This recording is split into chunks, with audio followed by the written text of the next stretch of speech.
Hello, and thank you for joining Women of Color Advancing Peace and Security. My name is Ashley Burrell. I'm the Secretary of the Board for Women of Color Advancing Peace and Security. We will be producing monthly podcasts featuring women of color in the peace and security field, so please visit WCAPS.org regularly for more details. Hello, this is WCAPS, our webinar series. We're very happy to have with us Nicolette Louissaint. And Nicolette, I'm assuming I'm saying your last name correctly because I've seen it many times. I don't know if I've actually tried to pronounce it. But it's great to have you here. As you all know, she is the leader and running everything there in leadership for Healthcare Ready. And her organization has done great work in Haiti and other parts of the Caribbean, and they were involved in the Ebola outbreak in 2014, 2015, and are tracking right now what's going on there. So it's a real honor to hear from Nicolette, to hear what she's doing, what Healthcare Ready is doing right now, particularly as they prepare for the hurricane season. And also she'll say a few words about national security. So I'm going to turn it over to you, Nicolette. Happy to have you here. Great. Thank you, Bonnie. Glad to be here, and looking forward to your questions and feedback and ideas as well. So I'm just going to spend a few minutes talking a little bit about kind of my path and then the organization's path as well, and eager to hear your thoughts. So we, as an organization, we have been around from 2007. So had to kind of stop and think about that for a second because over the course of our history, we've kind of evolved a few different times and really started out of a response to Hurricane Katrina. And for our organization, it was really seeing that the link between security and disasters, regardless of the type of disaster, was that whenever there is a crisis of some sort, there's always a public health impact. There's always some need to deal with the public health outcomes, the population health needs that come from a crisis. So even if it's a bridge collapse or a tornado or a hurricane or some other type of event, it doesn't just have to be a disease outbreak or traditional type of public health emergency in order for there to be public health impacts or some sort of cascading effect that impacts public health. So our organization, we've been doing that for a number of years. So I'm going to, take a step back and talk about me, I guess. My personal interest in disasters and health security kind of evolved from my scientific interests. So I was an academic for many years, a researcher doing translational clinical research and some clinical studies as well, not really trials, but more clinical studies, to be able to understand how to think about preventative strategies to combat the HIV pandemic. And for the work that we were doing, is at a time when the idea of being able to use medicines or some sort of approach to prevent the transmission of HIV was still in its nascent stages. This was very conceptual. We were a part of those research teams that were doing the proof of concepts to show, well, to test and then to show that you could use medicine to prevent the transmission of HIV. And so we were doing a lot of work on what that looks like, how that works. And one of the things that really jumped out to me in our work, we were doing research studies that were global, truly global, was thinking about the social inequities that drove transmissions.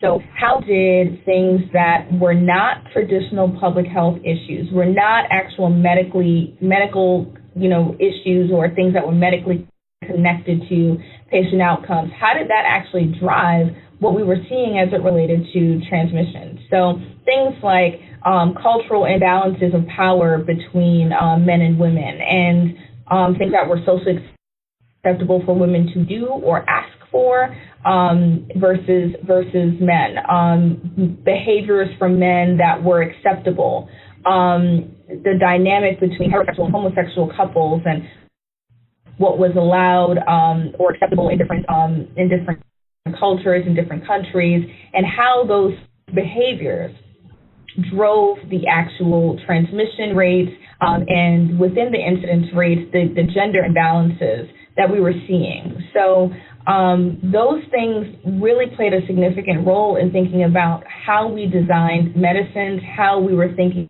about how frequently medicine needed to be dosed, how the medicine could be dosed. Could it be a pill? Did it have to be a film? Did it have to be a gel? How did discretion work? All of those things kind of came together, and it was with the mindset of how do you have to pull together this kind of multisectoral approach that is medically centered, but is taking into consideration all of the realities of the social context in order to stop a pandemic. And that was a lot of the work that I was doing as a part of the research team that I was a part of. And for me, that really began to show how work that was happening at the bench, as we like to say, really translated into infectious disease policy and global health policy. So in some ways, for me, all of this has always been connected, and it's been tied together in a range of different ways in which I've approached global health work over the last decade or so.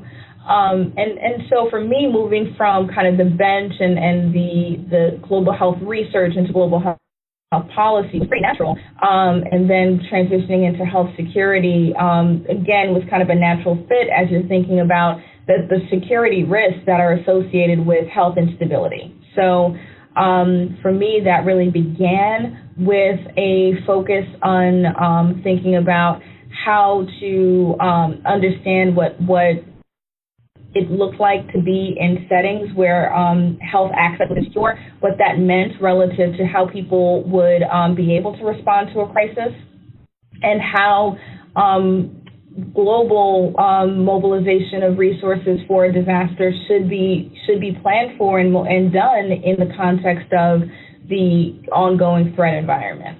And so for me, that really kind of came to a head during the Ebola response of 2014, and kind of the surrounding 16 months or so around the response, where it was really for me at the State Department an opportunity to kind of pull this understanding of how we think about global health and how we think about emergency response, but also how do we mobilize a global coalition to respond and support the WHO response, and how all those things have to happen at the same time in order to stop the spread of a highly infectious disease.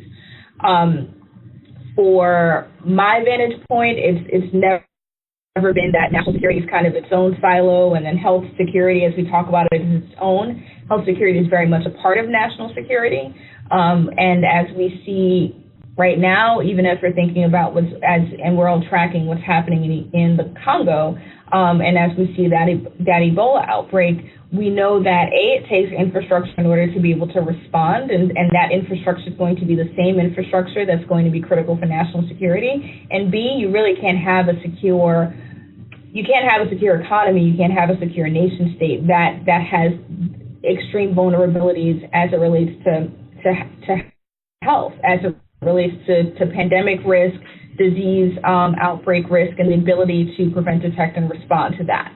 So they are very much one and the same. And the parts of the economy that are going to be required to be able to respond to and detect and respond to a pandemic or potential pandemic are going to be the same things that are going to be a big part of the national security infrastructure of any nation, including the United States. So for me, that's kind of how I came to this and how I continue to look at this. But for our organization, Healthcare Ready, just kind of picking back up what I mentioned about us starting really after Hurricane Katrina, it was because there was a recognition that there needed to be more done as a sole focus of how public health impacts and critical healthcare infrastructure were focused on in a public-private partnership around the issues that relate to disaster and healthcare preparedness and response. And so that's what the organization's been doing for the last 11 years. And most of the focus of the organization has been on the U.S. and U.S. territories, but that gets really tricky because we're talking about the global supply chain. And so much of the global supply chain is, in fact, global. So we kind of teeter on this line between being able to mobilize for disasters in our backyard, and disasters and disease outbreaks is really what I mean by that, but also recognizing that anything that we do as it relates to healthcare preparedness and response is in fact global because of the nature of the healthcare and the pharmaceutical supply chain. So for our organization, that meant that there have been a range of disasters, even those that have happened in the Caribbean, where there has been an appropriate response from the organization in order to make sure that medicines access could be sustained, personnel that needed to get into country to be able to support the response can be supported, and that parts of the healthcare system that needed to get back up and running could. And so for Haiti, a part of what the organization was able to do was assist with the movement of medicines. That was a big part of our response, was not just trying to get people there, but thinking about what medicines needed to be there and how those medicines could safely be transported, because we're thinking about, again, absence of infrastructure. So much like what we saw during Hurricane Maria, when ports are down and airports are damaged, how do you make sure that you can then get product moved, whether that product is donated clothing or time-sensitive, temperature-sensitive medicines? So that was a big part of what we focused on, as well as thinking about what the overall risk to the rest of the Caribbean was, tracking things like infectious disease outbreaks, and a lot of this happened before my time, but making sure that we were very engaged in continuing to track what was happening, what needed to happen, the impact of damaged infrastructure on the public health response, and being able to support our partners in the pharmaceutical industry as they were donating product to our partner NGOs and needing to get that product moved and secured along the supply chain into the disaster site. During Ebola, it was interesting for our organization because there were kind of two responses going on to Ebola. There was a global response to the disaster and the disease outbreak in West Africa, and then there was the mobilized response to the U.S. And for this organization, there was some focus on thinking about issues of PPE, personal protective equipment, and those sorts of issues as it related to West Africa. But there was also considerations of how we do a pandemic response in the United States. So how are pharmacists and other healthcare providers trained to be able to provide resources that are necessary during a pandemic or potential pandemic? How are facilities that might be first receivers, so urgent care centers, emergency departments, that was the big issue. How are they training all of their staff to be able to recognize and quarantine someone who seems to be presenting symptoms and could potentially be infectious? So the organization was working on things like creating guides for pharmacists, being able to harmonize the guidance that was going out to pharmacists and other healthcare providers, being able to work with partners in the federal government as they were thinking about how to best mobilize different parts of healthcare, and what the best practices needed to be for being able to deal with something that is as highly infectious as Ebola. So that's a little bit about what we did then. If time permits, I'll actually spend a little bit of time talking about the last hurricane season, and specifically what happened in Puerto Rico and the U.S. Virgin Islands, because I think that's a good example of the links between national security and health security. So as we all know, the hurricane season of 2017 was catastrophic, and really nowhere is that more clear than in the Caribbean, including in Puerto Rico. What we see in the 8-9 months following the hurricanes is that there's still significant damage to critical infrastructure across the Caribbean. There are parts of the Caribbean, like Barbuda, that were virtually flattened by the hurricane and rendered inhabitable. So moving all the way kind of up the Caribbean, you're still seeing that there are a lot of islands that still have significant damage, significant public health risk, and we have a hurricane season that's beginning next week. So for our organization, our focus really was mainly on Puerto Rico and the U.S. Virgin Islands, but we did a lot of tracking of the public health needs, the medical needs for other parts of the Caribbean that were damaged by the hurricanes, because a lot of the medicines and the medical products that are needed in those islands actually come from Puerto Rico or move through Puerto Rico at some point. So again, in order for these islands to be secure and be able to respond to the public health challenges that they were facing during a disaster, they still were dependent on other islands to get the products that they needed. So for our organization, we really look at we look at public health infrastructure as a part of just overall national and just general global critical infrastructure. So it is not that looking at what happens in the health context is distinct from other parts of critical infrastructure and health and national security issues. They're one and the same. It's essentially one of the critical sectors that is considered during a disaster or considered in order to sustain national security. But one of the things that's unique about health is that it has these dependencies on other critical infrastructures that may more or less stand alone. So if you think about energy or electricity, there are dependencies on things like transportation, like road access. But electricity kind of stands alone. Its capability as a sector to make sure that energy is resilient, it kind of happens in its own silo. There are a lot of dependencies and a lot of systems that are dependent on energy, but it happens in its own silo in some ways. Transportation is similar. There are road access issues and things of that nature, but again, roads are roads, and making sure that transportation flows are happening happens in its own silo, and those are examples of other types of critical infrastructure. Health is different because while health essentially is the outcome, and the critical infrastructure are the physical assets needed to sustain health, health itself and health as a critical infrastructure has extreme dependencies on other types of critical infrastructure. And so if we're thinking about health and healthcare delivery during a crisis, it's not going to happen without being able to understand what energy access looks like, whether that be diesel fuel for generator power, as we saw in Puerto Rico, or electricity. It's not going to happen in the absence of transportation, because the global supply chain requires logistics to be able to move. You have to move product and move people in order to get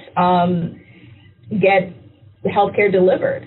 And it's also not going to happen in the absence of clean water. Water resilience is a very big issue for national security. It's a very big issue in health security. If you think about the types of healthcare delivery that are dependent on clean water and our access and our ability to deal with issues of potable, non-potable water, sterile water access, the processes that depend for medical manufacturing that depends on clean water, those are things that are not traditionally thought of as health, but are very much a part of what healthcare resilience and health security looks like. And so those infrastructures are examples of the dependencies. Telecom is another, thinking about telecommunications and the way in which we depend on telecommunications, especially in this environment of health IT and dependence on things like electronic health records.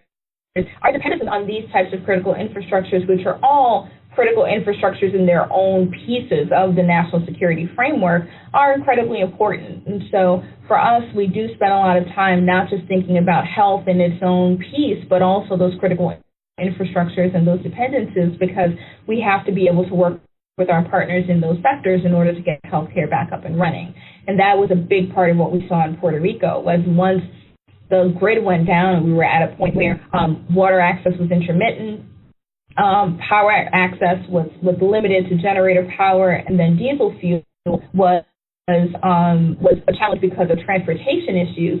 Healthcare is going to be the first cascading effect that you're going to see. And so I use that as just an example of how the links between overall vulnerabilities and vulnerabilities in healthcare manifest. And I think that really there is nowhere where that's more clear in the national security framework than when we think about critical infrastructure. So with that, I'm happy to pause and take some questions or touch on any other topics that might be of interest to the group. Thanks, Nicolette. I just have a question. I'm still focusing on the part you talked about in terms of preparing for the hurricanes that are coming up and the situation that Puerto Rico still is in right now. And that it's going to be probably as bad as it was last year, which is not good news. That makes me a bit concerned because of the lack of, I think, response by the U.S. government, and still in terms of Puerto Rico. How do you factor such, and I'm assuming there was a time when maybe the government was much better in responding to these things, but how do you factor that into when you're heading for another hurricane season that's going to be as bad as last year, and we still have not really dealt with what we did last year? Is it kind of overwhelming, or how do you approach that? Yeah, so I think if you look at the overall disaster context, including hurricanes, but just that, there's a volcano that's erupting right now in Hawaii. There were wildfires at the same time as the hurricanes last year. We had a very rigorous flu season this past year that is really only slowing about a month or two ago.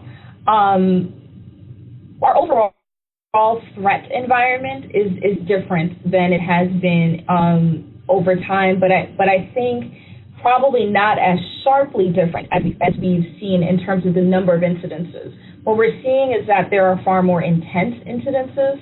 So Hurricane Harvey, for example, the amount of rain that I think was the equivalent of 1.5 trillion gallons of rain that fell in the 5-day span of the hurricane, that was unprecedented.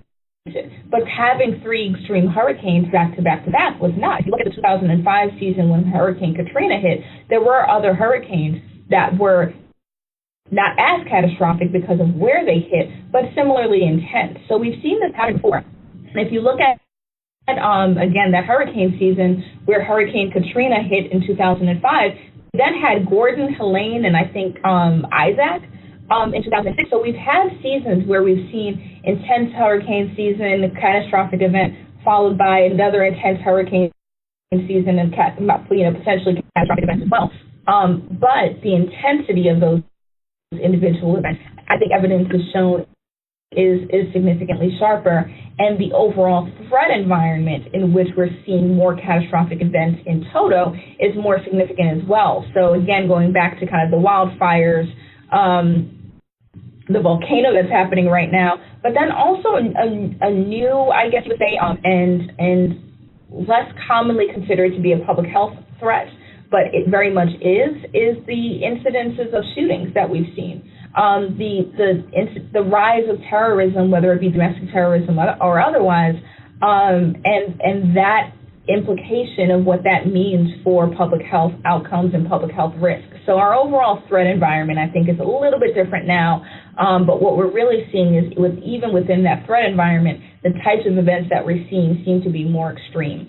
And using Harvey and even Maria as examples of the types of extreme events that we're seeing. One of the conversations that happened after the last hurricane season, because of the intensity of the winds with actually the beginning of Irma as well as Maria, was a discussion of adding an additional category to the hurricane category classification. So instead of the highest category being 5, adding a 6 that would account for being able to classify winds, I think, above 150 miles per hour was seen during Maria, and I think at the very beginning of Irma as well. And that discussion in itself was unprecedented. The fact that we've had this classification of these 5 categories of storms for so long, and now all of a sudden we're thinking about that being insufficient because of the extremity of the event. So that is part of what we're seeing, and I think to the point about the response, I think we've never been great at emergency response. I don't think there's ever been a point in our global history or our national history where emergency response was something that was prioritized and something that we were exceptional at. However, I do think we have been better than some of our counterparts, and I think we've been able to position ourselves as kind of one of the experts in preparedness and emergency management, because while we've not been splendid at it, we've had fewer catastrophic events and we are more mobilized than some of our partners in the rest of the world. But I think globally, emergency management has just not been an investment in infrastructure and capabilities that we've decided to make as a global society. That is also true in the U.S. But I think part of what is unique about how emergency management is handled here is that it isn't just a federal response.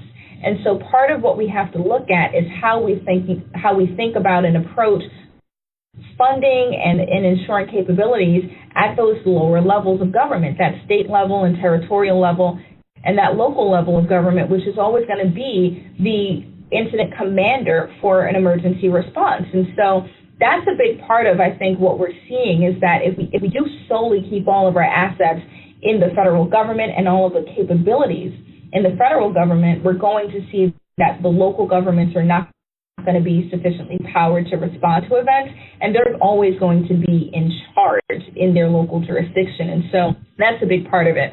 The other part of it is that if you're thinking about kind of how federal government responses should be, we have to think about all of the responses. And that's, I think, where we really find ourselves in trouble because, frankly, the federal government is not sufficiently resourced right now and funded to be able to mount the types of responses for the duration of time that the last 2 years of the threat environment has required. And so we are going to put those assets in the federal government and expect that they're going to be able to respond. We're going to have to think about how we plus up those capabilities. And so that does mean money, people, things. I think the things are often in the private sector, and so we can talk about what partnerships look like to leverage that. But people and money are going to be a really big part of what it looks like to be able to have sufficient emergency response infrastructure. And I just don't think that what we see, whether it be in the kind of DHS FEMA side in the U.S. And all the way to the DHS side is sufficient. Nowhere, I think, is that more clear than if you think about the disaster medical assistance teams, the DMAT teams that are essentially medical reservists that are partial employees of HHS, and they are not employed by HHS except in a disaster where they become temporary employees and can deploy as medical personnel in a disaster zone.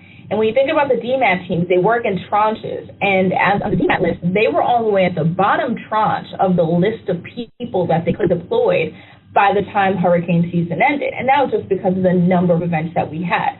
So again, that goes back to, are we sufficiently equipped with resources and people? And I think the answer is no, and I think most people would agree that the answer is no.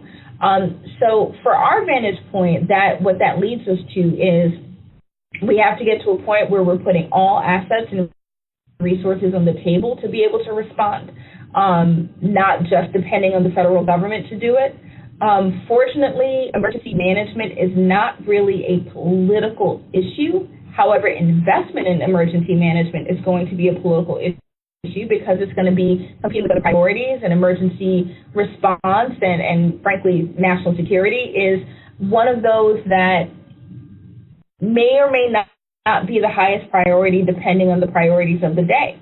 Talking about investing in infrastructure as a strategy to be more resilient may or may not be something that is seen as a political priority at the time, depending on what the threat environment looks like and the number of other priorities that are competing for those same dollars. So that's, one major piece of it. So in order to really do this well, I think we need all hands at the table. We need all of the capabilities across all sectors. The other part of this is we have to be really honest about how much we expect from individuals, how much we expect from people in terms of what their obligations are as citizens and how we are equipping them to be able to respond and be prepared for disasters. And some of that is really outside of the realm of any of the conversations that we traditionally have in the national security or health security space. Things like around housing and finance that have nothing to do with what we typically talk about as it relates to national security, but have everything to do with what it means to have individuals who may or may not be dependent on their government to be able to assist them in times of crisis. The reality is we have to develop an infrastructure for emergency management that has a floor, and we have to determine what that floor is and what the capabilities are at that floor. But if you are above that floor, it is possible that you may not actually need the government in a disaster because you may be resilient on your own. Your family's resilience strategy, your individual resilience strategy may be sufficient if you have those other assets and those other pieces of the system that are working in your favor. But if you don't, we have to decide what that floor is and then build that government capability and build that overall emergency management framework with all sectors to be able to meet what we commonly agree on to be that floor. And I think that's where we're struggling right now. And I think that's something that we saw most clearly during Katrina and all the way going forward. And I think one of the things that we know is that Katrina is still recovering. New Orleans is still recovering from Katrina. There is still a part of New Orleans and Louisiana that is still learning the lessons from Katrina. That was a long time ago. So it stands to reason that if that's where we are in a part of the Gulf Coast that saw a catastrophic event more than a decade ago, Puerto Rico is in a similar position where we're going to see that in Puerto Rico, there's going to be recovery work going on for the next decade easily. And so there's always going to be a consistent threat every hurricane season, especially this one, to doing or undoing the work that was done in recovery up until now. And I think that's the challenge that we're going to have to contend with is how do we rebuild in a way that really improves resilience, but also in a way that allows for us to really understand how to recover while we may be responding. And I think it's more extreme than it's ever been. You know, Texas is still recovering from Harvey as much as, Puerto Rico is recovering from Maria, but the infrastructure damage is different. And because one of those jurisdictions is sitting out in the Atlantic, the threat is different as well. And I think that's for organizations like ours, that's really what we're looking at, the 2018 hurricane projections and worrying about is what does it mean to be in recovery while you're also preparing for potential storms. Great, thanks. And I'll let others ask questions. I'm intrigued by the comments you made about the terrorism and the violence and how that's impacting health. I think that's a whole different new area that I hadn't thought about. Does anyone have any questions? Kelsey or Brandon? I think it was a great presentation overall, and I, thinking of the areas that she was working in compared to the areas that I kind of focused on, you can definitely see there's a contrast in terms of response and how communities, especially at the grassroots, respond to an outbreak. So definitely, it was something to learn, something great to learn. Okay, great. Nicolette, did you hear that?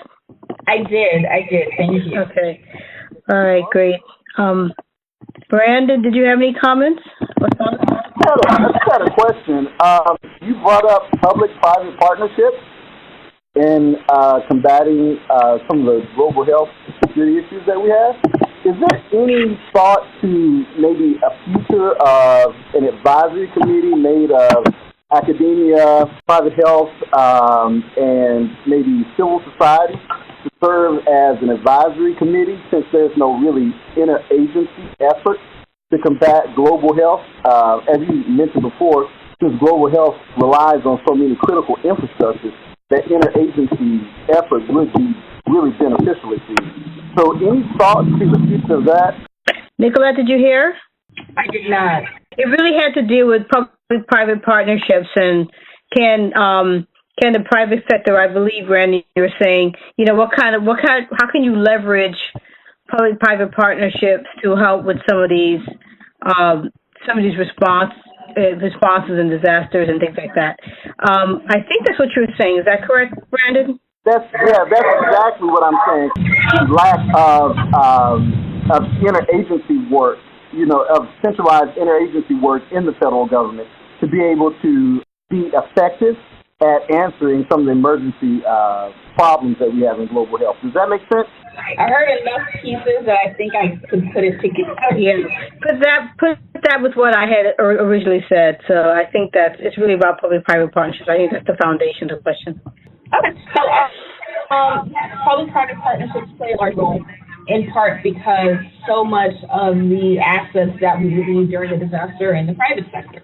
So when you think about those people, the money and the stuff, a lot of that stuff is in the private sector. And so what that means is that we have to be in a position where we're working with the private sector in order to respond. And I think the best pieces of disaster response happen in partnership. Hold on, Nicolette, because people mute their phone. I think there's a feedback coming in. So, okay. All right, thanks. Go ahead, Nicolette. Great.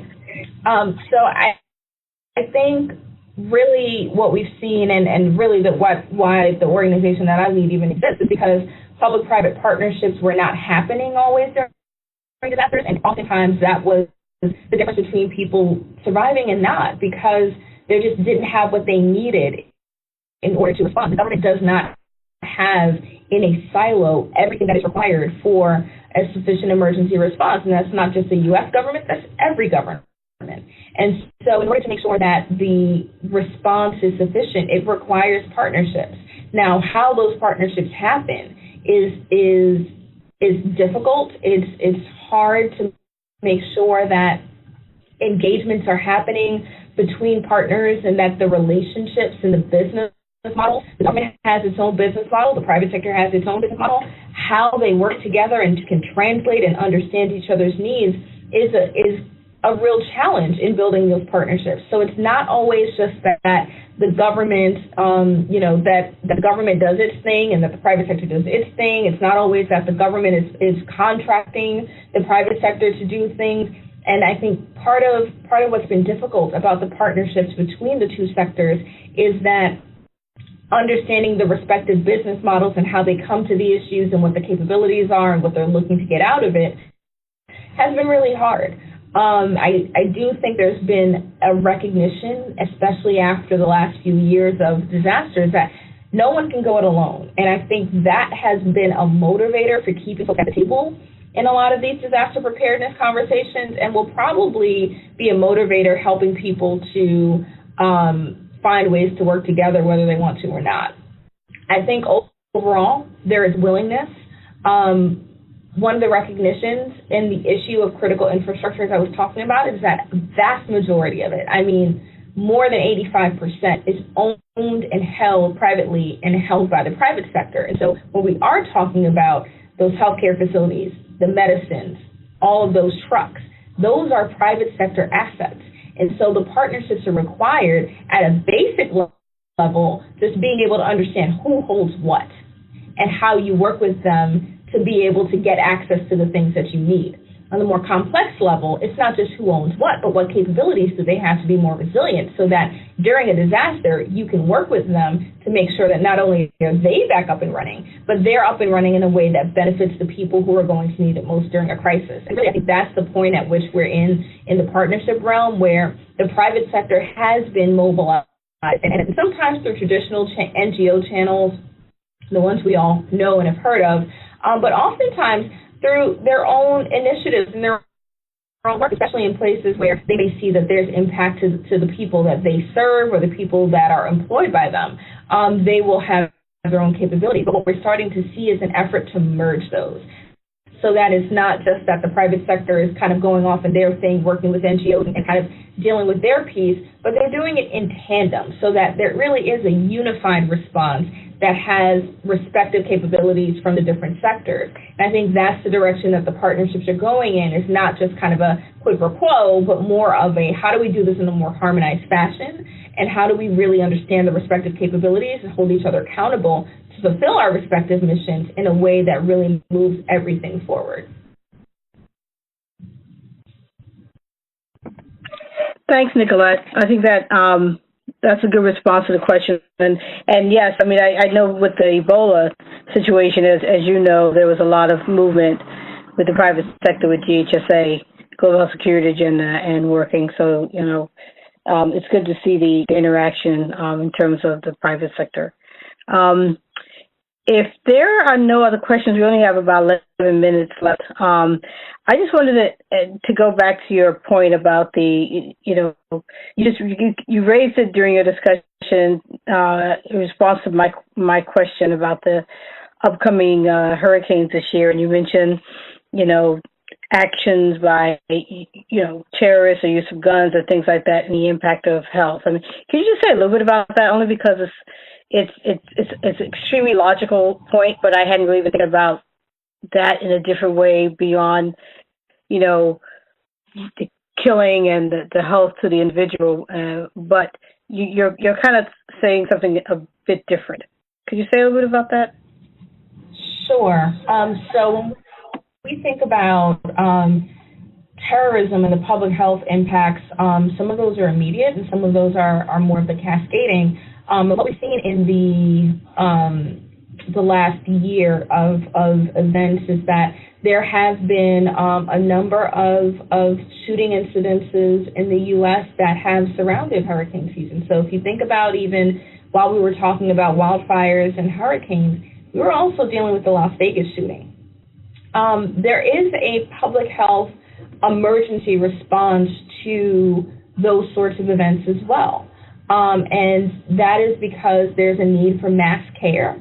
There is also a need for life safety, life sustaining missions during that type of shooting. But that cascading effect can often be that in order to do the trauma care, that mass care that's required during that type of event, whether it be something like a pulse shooting, which we did see a mobilized response for through the trauma centers, or something like the Las Vegas shooting, which is a little bit larger in scope as well. There's going to be a component of public healthcare and public health that has to respond. The risk is that if that is not done within the emergency management best practices in the right way, it has cascading effects for the rest of public health because, one, you're thinking about kind of the acute care needs, the mass care and trauma needs that are associated with the event. But then if you're putting people in those trauma facilities, if you're putting people in the emergency departments, what happens to those chronic care patients that actually need to access care as well? So how do you do sustained care when you're dealing with acute care needs?